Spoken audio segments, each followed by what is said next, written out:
सभी को सप्रेम नमस्कार, सत श्री अकाल, आदाब एंड हेलो एवरीवन एंड जय हिंद। और आप सभी का स्वागत है एक और वीडियो क्लास में, जहां पर आज हम चर्चा करेंगे one of the most important and burning incident of recent time, जिसको कि भारत के इतिहास में बल्कि दुनिया भी इसको अगले कुछ दशकों तक तो बिल्कुल ही याद रखेगी। दैट इज ऑपरेशन सिंदूर। तो ऑपरेशन सिंदूर के जो वेरियस एस्पेक्ट्स है उसको हम खंगालने का प्रयास करेंगे। आखिर क्यों इसका नाम ऑपरेशन सिंदूर पड़ा और ये ऑपरेशन सिंदूर क्यों चलाया गया, क्या हमने मैसेज भारत ने देना चाहा इस सिंदूर से और कितना ये इफेक्टिव रहा। तो हर एक इसके जो 360 डिग्री ओवरव्यू हम लोग करने का प्रयास करेंगे। तो चलिए बिना किसी अतिरिक्त समय जाया करते हुए हम आगे बढ़ते हैं। चलिए मित्रों, हम ऑपरेशन सिंदूर को पढ़ते हैं। तो जैसा कि अभी हम सबको पता है, इवन जो पूरी विश्व की निगाहें हैं अभी सिर्फ भारत पर ही टिकी हुई थी, और हो भी क्यों ना, क्योंकि अभी जो भारत ने जो ऑपरेशन चलाया है ये कहीं ना कहीं सिर्फ अपने पड़ोसी मुल्कों के लिए मैसेज देने का काम नहीं किया है, बल्कि विश्व स्तर पर इसने मैसेज देने का काम किया है। तो ऑपरेशन सिंदूर बेसिकली, ऑपरेशन सिंदूर जो हमारा जो मकसद था यहाँ पर, कि जो हम किसी देश के विरुद्ध हमारी लड़ाई नहीं थी, बल्कि जो आतंकी जो संगठन जो पनप रहे हैं, जिससे किसी भी देश को क्षति पहुंचाई जाती है, वहां के आम नागरिकों को, शांतिप्रिय नागरिकों को, मतलब बेसमय जो उन्हें जो दहशत फैलाई जाता है, उन लोगों के बीच में ना सिर्फ दहशत फैलाना था बल्कि उनको एक स्ट्रांग मैसेज देने का काम करा इस ऑपरेशन सिंदूर ने। ठीक है, उन्होंने हमारी शांति छीनी और हमने उनके जो बेसिस थे, उनका जो एक जो बेस कैंप था उसको हमने छीना है। ठीक है, और कहीं ना कहीं मतलब जस्टिस सर्व करने की कोशिश की गई है बड़े पैमाने पर और इफेक्टिवली ऑपरेशन सिंदूर के द्वारा। तो ये ऑपरेशन सिंदूर जो है, ऑपरेशन सिंदूर, सबसे पहले तो हम इसके पृष्ठभूमि का जानने का प्रयास करेंगे कि आखिर क्यों इसका नाम ऑपरेशन सिंदूर पड़ा है।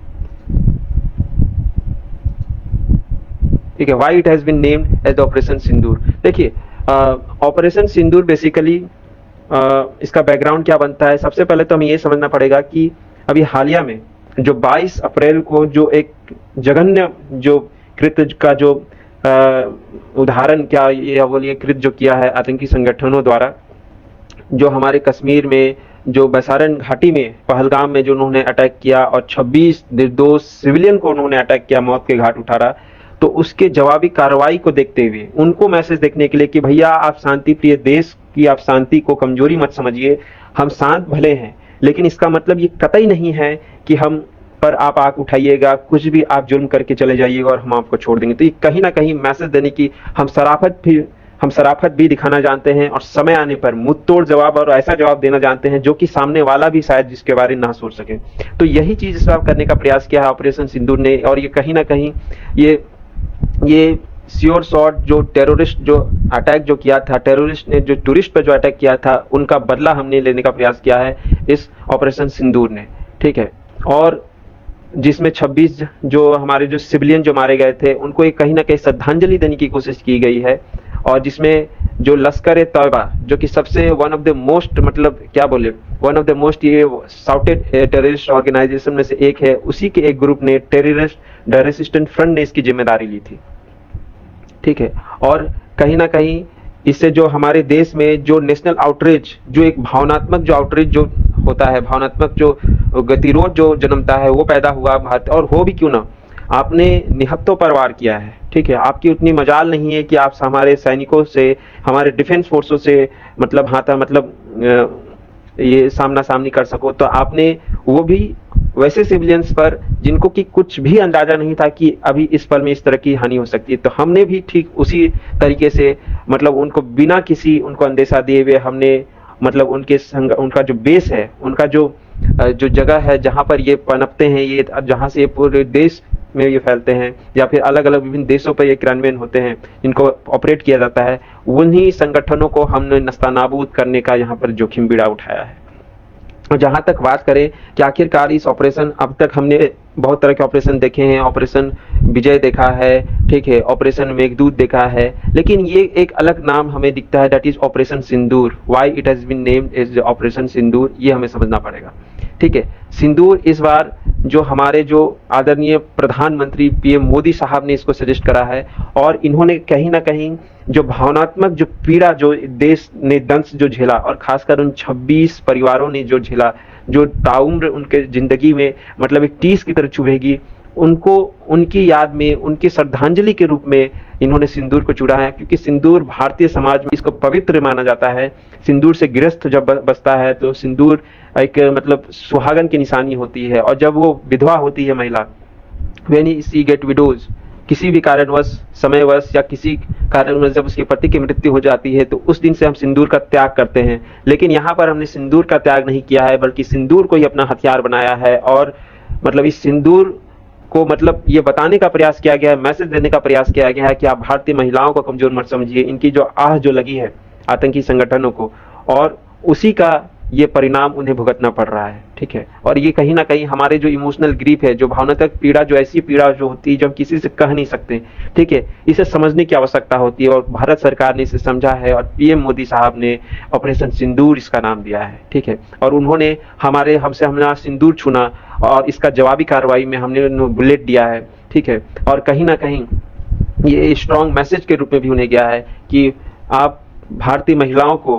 आपने जो चीज संदेश देने के लिए छोड़ा, और उन्होंने कहीं ना कहीं अपनी भावना, उनकी जो पीड़ा जो इतनी इंटेंस होकर भारतीय सरकार तक पहुंची है, हमारे डिफेंस फोर्सेस तक पहुंची है, और उसी का परिणाम यहाँ पे भुगतना पड़ रहा है।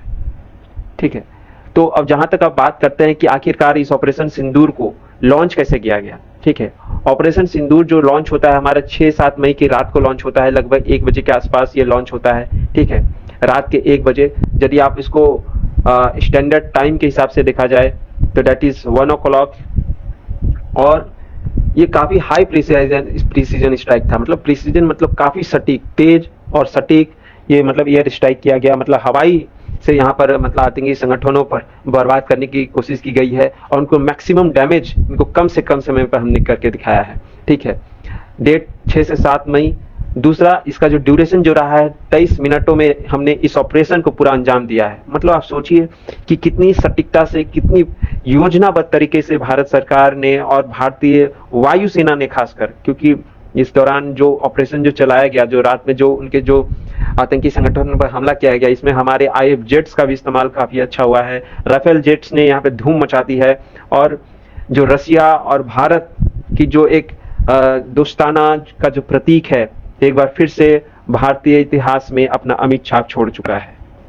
और ये जो जेट्स जो थे, इन्होंने इस दफा लो altitude radar evening part follow किया है। इसका मतलब ये होता है कि ये मतलब उन्होंने मैक्सिमम एल्टीट्यूड को, मैक्सिमम ऊंचाई से उड़ने से ज्यादा इन्होंने ग्राउंड के नजदीक रहकर ऑपरेशन को मतलब पूरा करने का प्रयास किया गया। इसलिए ऐसा किया गया है ताकि वो रडार के ये से बच सके, रडार के प्रभाव से बच सके, रडार के पहचान में से बच सके। और इसमें हमने स्कैल्प मिसाइल का भी इस्तेमाल किया गया है। राफेल जेट्स से ही स्कैल्प मिसाइल को ड्रॉप किया गया है, और ये जो कि long range target inside Pakistan के जितने भी आतंकी संगठन हैं, जो हमने 9 जगहों पर जो हमला किया, जिनके बारे हम आगे देखने वाले हैं।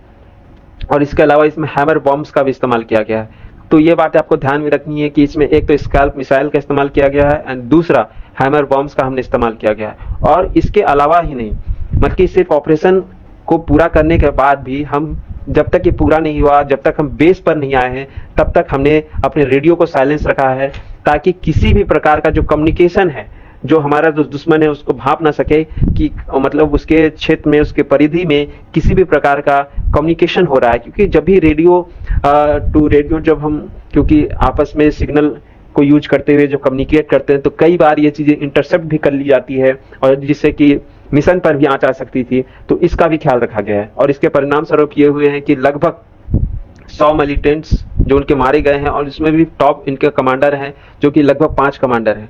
ठीक है, टॉप लश्कर और जैश कमांडर तो मारे ही गए हैं। इसके अलावा जो Masood Azhar, one of the most haunted और वांटेड टेररिस्ट है, मतलब जो कांधार हाईजैक में भी जिसका ये रहा, 2001 के जो पार्लियामेंट हमले में भी इसका मतलब नाम देखने को मिला। तो इसके जो वेरी ऑन क्लोज रिलेटिव, इसके लगभग 10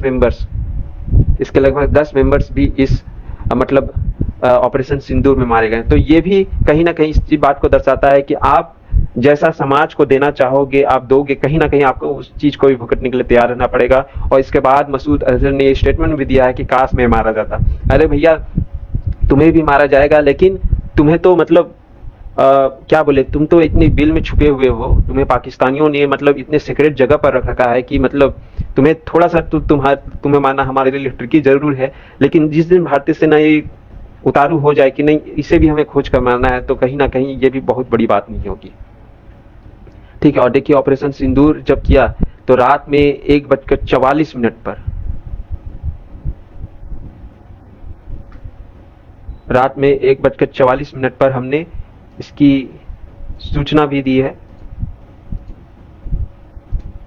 देख सकते हैं यहाँ पर ये पीआईबी। देखिए जो भी इस दौरान जो सोर्सेज जो हम फॉलो कर रहे हैं वो किसी सरकारी न्यूज चैनल्स के या फिर सरकारी जो ट्वीट जो आई है या फिर पीआईबी जो कि भारत का सबसे विश्वसनीय और अपना एक इसका न्यूज ब्रॉडकास्टिंग चैनल है, वहां से। देखिए ऑपरेशन सिंदूर इन्होंने बताया, पूरा इन्फॉर्म किया है पब्लिकली, मतलब इस ऑपरेशन को पूरा करने के बाद, जिसमें उन्होंने 9 साइट्स की टारगेटिंग करने की बात कही गई है। ठीक है, और इन्होंने क्यों किया है ये भी बता दिया है कि पहलगाम टेररिस्ट अटैक के बदले में हमने, और जिसमें कि एक नेपाली सिटीजन की भी मृत्यु हुई थी, ठीक है, तो उसके बदले में हमने ऑपरेशन सिंदूर को अंजाम दिया है। So this has been the posted by our the ministry of defence.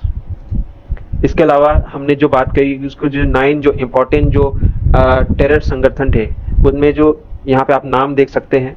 ठीक है, पहला आपका इसका टेरर ग्रुप है। कुल मिलाकर देखा जाए तो इसमें 3 टेरर ग्रुप के विभिन्न आतंकी संगठनों को टारगेट किया गया है। इसमें पहला है जैश ए मोहम्मद, ठीक है, दूसरा है लश्कर ए तैयबा। आप इन ऐसे संगठनों के नाम काफी हमेशा सुनते रहते होंगे। जितनी भी भारत में आतंकवादी संबंधी गतिविधियां हुई हैं, कहीं ना कहीं इन तीनों में से ही किसी का नाम उभर कर आता है। ठीक है, मतलब इन तीनों का नाम में से किसी एक का तो नाम मस्ट ही है। इसके अलावा हिजबुल मुजाहिदीन, तो जैसे मोहम्मद के देख सकते हैं यहाँ पर उसके 4 संगठन को तबाह हमने किया है। उसके बाद जो एलईटी है यानी लश्कर ए तौबा के हमने 3 संगठनों को तबाह किया है, और हिजबुल मुजाहिदीन के भी 2 संगठनों को हमने ध्वस्त किया है। ठीक है, तो और इसमें भी देखिए उनका जो लोकेशन जो बताया गया है कि कुछ जो पाकिस्तान में उसके जो हैं, कुछ उसके पाकिस्तान ऑक्यूपाइड कश्मीर में। आप यदि यहाँ पर देखने का प्रयास करिएगा तो अधिकतर जो उनके जो आतंकी संगठन है वो पाकिस्तान ऑक्यूपाइड कश्मीर में है, और इसीलिए भी कहा जाता है कि पाकिस्तान ऑक्यूपाइड कश्मीर को प्राप्त करना भारत के लिए काफी मतलब एक चुनौती भी है। और कहीं ना कहीं यदि ऐसा कर पाने में सक्षम होता है भारत, जब भी कभी होता है, क्योंकि इस दौरान ऐसे हालात बने ऑपरेशन सिंदूर में और ऐसा कयास भी लगाया जा रहा था कि हम पीओके को ले लेंगे, क्योंकि पीओके मतलब वहां पे सबसे ज्यादा आतंकवादी आज के डेट में गतिविधियां हो रही हैं। तो आप यहाँ पे देख सकते हैं कुल मिलाकर वहां पे 6 आतंकी संगठनों को हमने तबाह किया है, और इसके अलावा जो बाकी के 3 है वो पाकिस्तान में है। ठीक है, और देखिए यहाँ पे पाकिस्तान आर्मी जो है ट्रिब्यूट दे रही है, वहाँ के जो टॉप कमांडर जो मृत्यु हुई है, ठीक है, उनके मतलब श्रद्धांजलि उन्हें अर्पित कर रही है। मतलब ये तो हालत है पाकिस्तान देश का। ठीक है, इवन जो ऑपरेशन सिंदूर के दौरान जो कांधार हाईजैकिंग का जो one of the most wanted terrorist था यूसुफ अजहर की भी मृत्यु हुई है, उसे भी मार डाला है, जो कि जैश ए मोहम्मद से ताल्लुकात रखता था। ठीक है, तो ये तो हो गया। अब यदि इसको मैप में हम लोग देखने का प्रयास करें, ठीक है, आप यहाँ पे देख सकते हैं, यहाँ पर जो ये जो क्षेत्र है यहाँ से यहाँ तक का जो क्षेत्र है ये पूरा पीओके कहलाता है। ठीक है, तो आप अधिकतर देखिएगा, अधिकतर संगठन जो है इसके यहाँ पर पीओके क्षेत्र में ही आपको मिलेंगे। ठीक है, बहुत कम ही संगठन है जो आपको पाकिस्तान में आपको देखने को मिले हैं, जैसे एक भवालपुर हो गया, एक लाहौर के निर्मुद्रिके हो गया, या फिर सियालकोट हो गया। बाकी के सारे संगठन आपको पीओके में ही देखने को मिल रहे हैं। तो ये सब कुछ किया है भारत ने मात्र और मात्र 23 मिनट में। तो ये भी काफी मतलब एक सराहनीय मतलब बात है कि भारत ने इतने मतलब संगठनों को, इतने विस्तारपूर्वक संगठनों को मात्र 23 मिनट में, वो भी बिना किसी को मतलब बाधित किए हुए पूरी तरह से अंजाम दिया है। अब जहां तक बात करिए तो जाहिर सी बात है, अब भैया पाकिस्तान ऐसा देश है जो इतना बड़ी बात बोलता है, तो जब वो बड़ी बातें बोलता है तो जाहिर सी बात है कुछ न कुछ बड़ा करने का भी प्रयास किया ही होगा। ठीक है। अब वो बड़ा हो ना हो ये तो भैया पूरी दुनिया जान रही है, ठीक है। अब इसके शुरुआती में तो पाकिस्तान ने बोला कि नहीं भैया हमारे यहाँ तो ऐसा कुछ हुआ ही नहीं है।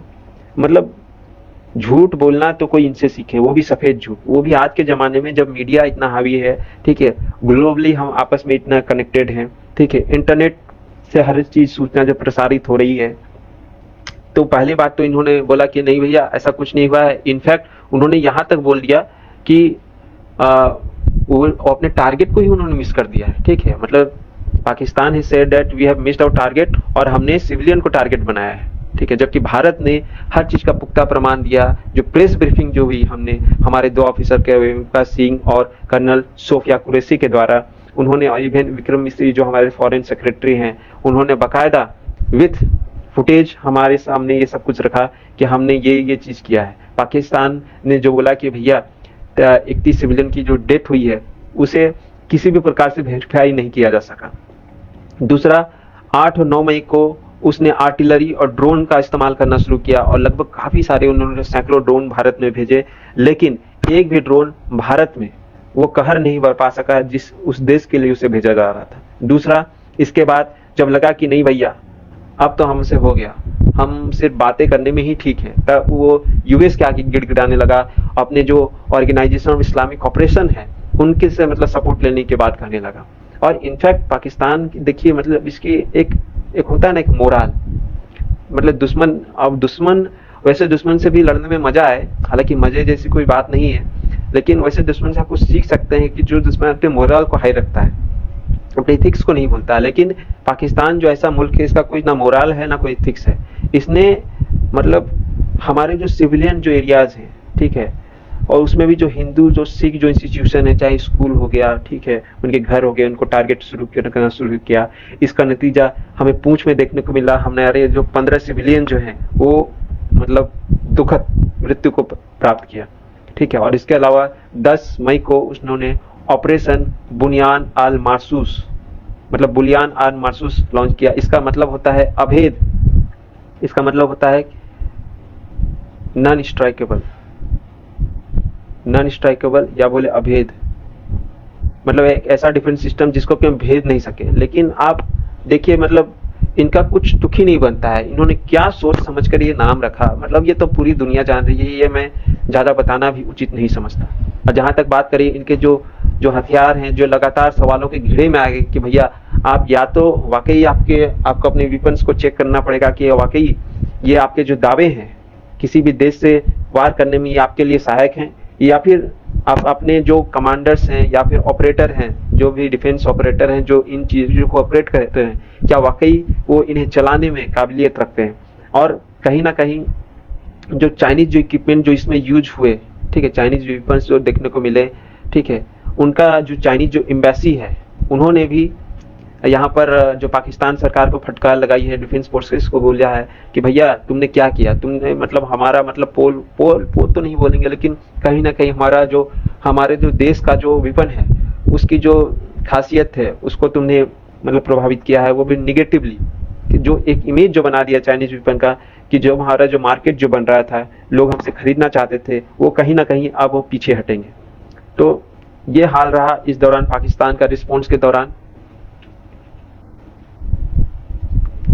और जहां तक बात करते हैं विश्व के रिएक्शन की, विश्व के स्तर पर इस बार देखा गया कि जो अलग अलग जितने भी देश थे, एक आध दुका देश यदि छोड़ दिया जाए, फॉर एग्जाम्पल जैसे टर्की या फिर अजरबैजान एंड वन चाइना, हालांकि चाइना सीधा सीधी तो नहीं, लेकिन ये सबको पता है कि कहीं ना कहीं वो साइलेंटली वो पाकिस्तान के ही पीछे बैक कर रहा है। टर्की, मतलब ये बहुत ही दुखद है। मतलब यहाँ पर मैं आपको एक बात बताना चाहूंगा कि कुछ दिन पहले मैंने अपने एक फेसबुक वॉल में अपने एक पुराने स्कूल फ्रेंड को अपने तुर्की में प्री वेडिंग शूट करते हुए देखा, ठीक है, मतलब उसने अपना फोटो, आज मुझे दुख इस बात का लग रहा है कि यदि आज वो अपने प्री वेडिंग शूट को देख रहा होगा तो उसे मतलब वाकई में उसे खराब लगना चाहिए, जिल्लत महसूस होना चाहिए कि उसने किस मुल्क को चुना है। वैसा देश जहां पर हमारा जो उसका जो इनकम है टूरिज्म में भारत का सबसे ज्यादा कंट्रीब्यूशन था, वो ही देश मतलब भारत के विरुद्ध में वो तो पाकिस्तान को उकसा रहा है, पाकिस्तान को ड्रोन सप्लाई कर रहा है, ठीक है। इनफैक्ट उसने जो सिविलियन जो अपने एयरक्राफ्ट भी भेजने का प्रयास किया, एमुनेशन भी भेजने का प्रयास किया। तो ये हालत है टर्की का, ठीक है। हालांकि टर्की के होने या ना होने से भारत को कुछ फर्क नहीं पड़ने जाने वाला था, लेकिन ये सोचने की बात है, आने वाले समय में ये आपके लिए भी मतलब एक संदेश के रूप में मैं छोड़ रहा हूँ कि आप भी यदि कभी भविष्य में ऐसा करना चाहें तो प्लीज अवॉइड दिस, ठीक है। आपकी खुद की पसंद नापसंद एक जगह है, लेकिन देश सर्वोपरि होना चाहिए।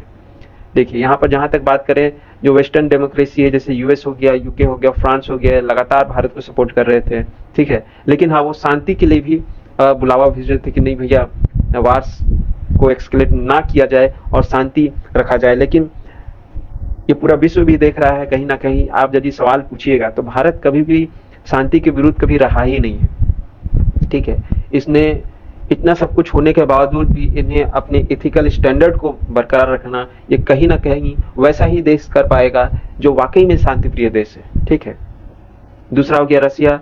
रसिया ने भी मतलब यहाँ पर जो संतुलन की बात कही, पर इसके अलावा उसने मध्यस्थता की भी बात करी। चाइना, चाइना यहाँ पर न्यूट्रल दिखा। मैंने आपको बताया कि चाइना ऊपर से न्यूट्रल दिख रहा था, लेकिन कहीं ना कहीं उसका जो झुकाव है पाकिस्तान की ओर ही है, ठीक है। क्योंकि देखिए कई बार क्या होता है ना कि आपको पता है कि मुझे इसका साथ नहीं देना है, लेकिन आप खुलकर पब्लिकली उसको नहीं कर सकते हो, क्योंकि बाकी दुनिया भी आपको देख रही है, ठीक है। बाकी लोग फिर आपसे सवाल करेंगे कि तुमने मतलब साथ दिया भी तो एक ऐसे देश का जो वाकई में गलत था, ठीक है। क्योंकि सबके नजर के सामने आ चुका है कि इस बार जो गलती हुई है पाकिस्तान से, वो पूरी तरह से मतलब एक्सपोज कर दी गई भारतीय सरकार के द्वारा।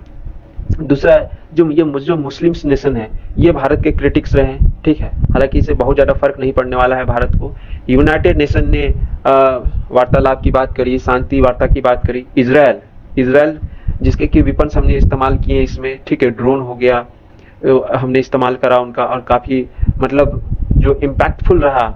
और इजराइल ने इनफैक्ट कहीं ना कहीं क्वाइटली मतलब शांति तरीके से भारत का जो ये प्रिसीजन अटैक था, मतलब सटीकता को सराहा कि आपने इतनी सटीक तरीके से उन्होंने वार किया है, ये काफी काबिले तारीफ रही। तो ये रहा अलग अलग जो बड़े बड़े जो देश थे उनका भारत को लेकर या फिर इस इंसिडेंट को लेकर क्या रिएक्शन था।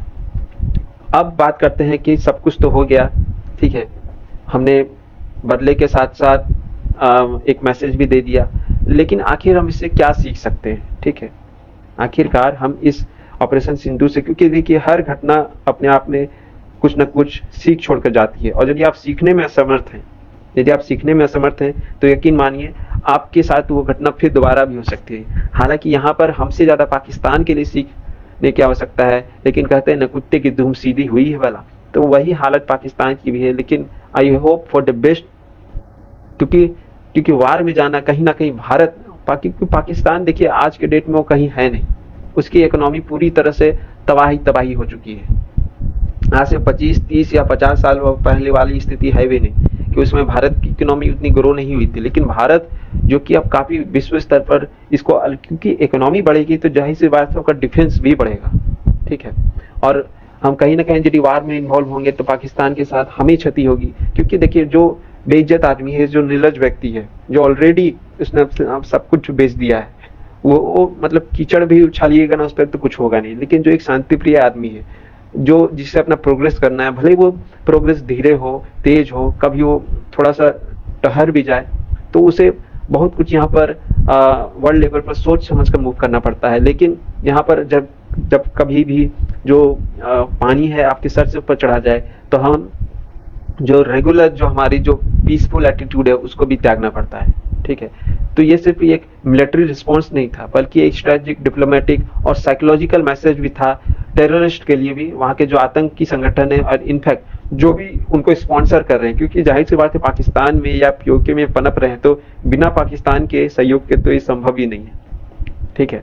और जब भी हमारी कूटनीति जब भी फेल होती है तो हमने यहाँ पे सटीकता का प्रत्यय दिया, और कहीं ना कहीं ऑपरेशन सिंदूर को आने वाले समय में, हालांकि इसका रिजल्ट जो हुआ कई मतलब कंट्रोवर्शियल भी देखने को मिल रहा है, कुछ लोग इसको अपने फेवर में मान रहे हैं, कुछ लोग नहीं भी मान रहे हैं, लेकिन एबव ऑल मेरा ऐसा मानना है कि और इस ऑपरेशन सिंदूर को आने वाले समय में हम प्रिसाइजन के लिए, सटीकता के लिए याद करेंगे कि कितनी सटीकता से हमने इस ऑपरेशन को अंजाम दिया, वो जो पहली रात को जो 23 मिनट का जो हमारा जो स्ट्राइक हुआ, ठीक है। दूसरा, इसमें आईएफ का जो स्मूथनेस जो दिखाया गया स्ट्राइक करने के दौरान, वो काफी काबिल तारीफ था। यूजिंग द और साल मतलब रफाल का यूज किया या फिर सुखोई का यूज किया। इसके अलावा जो कि भारत का जो जो देसी जो डिफेंस सिस्टम है, इक्विपमेंट्स है, उसकी भी परीक्षा यहाँ पे देखने को मिली और इसको पूरे नंबरों से इसने पास किया। इनफैक्ट मतलब ये एक ऐसा क्षण था कि डीआरडीओ के जो भी लोग थे, जो भी मतलब जिन्होंने इसे बनाया था, वो काफी भावुक देखने को मिले कि उनके उम्मीद से भी बेहतर इसने अपना काम किया। जैसे हमारा जो नेत्रा जो है, डीआरडीओ का जो सर्विलेंस सिस्टम है, या फिर रुस्तम 2 ड्रोन्स जो है, या फिर अस्त्रा जो बियॉन्ड विजिबल रेंज मिसाइल जो है, जो कि एयर टू एयर मिसाइल है, इसने अपने काम को बखूबी अंजाम किया। क्योंकि जब तक किसी भी विपन का इस्तेमाल आप ओरिजिनल कंडीशंस में, जिस चीज के लिए उसको बनाया गया तब आप नहीं करते हो, तब तक आपको उसकी वास्तविक क्षमता है वो नहीं पता होती। क्योंकि अभी तक ये सिर्फ टेस्टिंग में थी, पर अब ये वर्किंग में आ गई। तो that's why it's a really commendable and matter of appraisal for our DRDO हो गया, या फिर भेल हो गया, ठीक है, या फिर एचएएल जैसे जो भी संगठन है, जो भी इंस्टीट्यूशन है भारत में जो डिफेंस इक्विपमेंट बनाती है, ये उनके लिए काफी मैटर। और मुझे लगता है कि ना सिर्फ भारत सरकार को, भारतीय लोगों को भी इनका शुक्रिया अदा करना चाहिए। इसके अलावा जो पाकिस्तान को जो बात बात में जो न्यूक्लियर की जो धमकी देती है, वो भी यहाँ पर मतलब खत्म होती देखने को मिली, ठीक है। तो कहीं ना कहीं ये जो ऑपरेशन है, इसने हमें ये दिखाया कि भारत टेररिस्ट को भी तबाह कर सकता है, लेकिन अपने साथ में अपने जो मिथिकल, अपने जो इथिकल, जो मिलिट्री स्टैंडर्ड्स है, अपने मोरल वैल्यू है, उसको भी बरकरार रखता है। So this is all about this operation Sindoor. I hope you are like it, ठीक है। आपको समझ में आई होगी कि किस तरह से ये ऑपरेशन कैरिड आउट हुआ, ठीक है, इसके क्या क्या इंपॉर्टेंट पॉइंट्स बनते हैं, ठीक है। तो हम अगले क्लासेस में, अगले जब भी हम क्लास लाएंगे इस पर, तो इसमें जो इंपॉर्टेंट इक्विपमेंट जो यूज हुए, चाहे रफाल हो, ठीक है, स्कैल्प मिसाइल हो, या फिर डीआरडीओ का जो नेत्रा हो गया, अस्त्रा हो गया, इस पर भी हम लोग बारी बारी से बातें करने का प्रयास करेंगे, ठीक है। So right now I am signing off. तब तक आप सब स्वस्थ, मस्त और सकारात्मक कार्य में व्यस्त रहें और एक ऐसे समाज का निर्माण करते रहें जिसमें आसपास के बच्चे, बुजुर्ग और महिलाएं सहज एवं सुरक्षित महसूस करते रहें। जय हिंद, वंदे मातरम।